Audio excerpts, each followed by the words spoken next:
जय जय श्री सीताराम। एक बार चाणक्य के पास उनका एक मित्र पहुंचता है। वो मित्र ने जाके चाणक्य से कहा कि मित्र, मैं तुमको एक तुम्हारे मित्र के बारे में कुछ बताना चाहता हूँ। तो चाणक्य ने कहा कि एक शर्त है, पहले मुझे 3 छलनी परीक्षण कर लेने दो।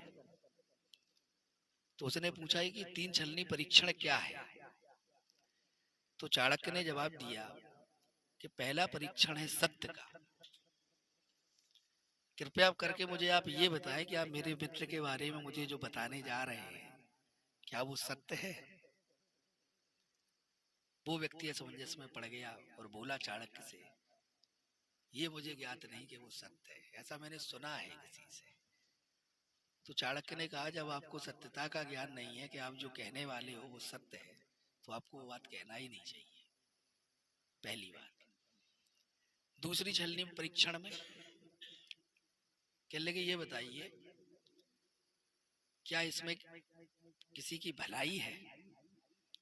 आप मेरे मित्र के बारे में मुझे जो बताने जा रहे हैं, उसमें क्या मेरी भलाई है या मेरे मित्र की भलाई है? तो सामने वाला व्यक्ति फिर असमंजस में पड़ गया। कहने लगे, इसका भी मुझे ज्ञान नहीं। तो उन्होंने कहा, ऐसी बात कहने से क्या फायदा जिसमें किसी की भलाई ही ना हो। अंत में चाणक्य ने कहा कि 3 छलनी परीक्षण में तीसरा जो परीक्षण है वो है उपयोगिता का। कि आप मेरे मित्र के बारे में जो मुझे बताने जा रहे हो वो क्या मेरे लिए उपयोगी है? उसका जानना मेरे लिए उपयोगी है क्या? तो वो व्यक्ति फिर असमंजस में पड़ गया। कहने लगे, मुझे ये भी ज्ञात नहीं कि ये किसी के लिए उपयोगी है या नहीं।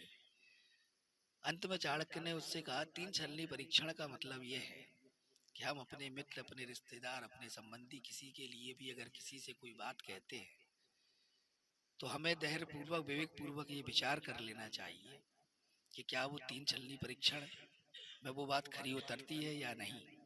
अगर हम किसी के लिए कुछ भी बात कहते हैं तो क्या उसमें सत्यता है? हमने सिर्फ देखा या किसी की कही हुई बात को ही सत्य मान लिया, ये जरूरी नहीं वो सत्य हो। तो किसी की बात को कहने से पहले मुझे सत्यता का ज्ञान हम लोगों को कर लेना चाहिए। दूसरी बात कि उस बात को कहें जिस बात में किसी की भलाई हो। किसी की बनी बात को बिगाड़ने के लिए कोई भी बात नहीं कहना चाहिए। अंत में तीसरी वो अंतिम बात कि हमेशा वो बात कहें जो बात किसी के लिए, समाज के लिए, हमारे लिए, व्यक्तिगत किसी के लिए उपयोगी हो। तो ये किसी भी बात को कहने से और सुनने से पूर्व ये 3 छलनी परीक्षण अवश्य कर लें।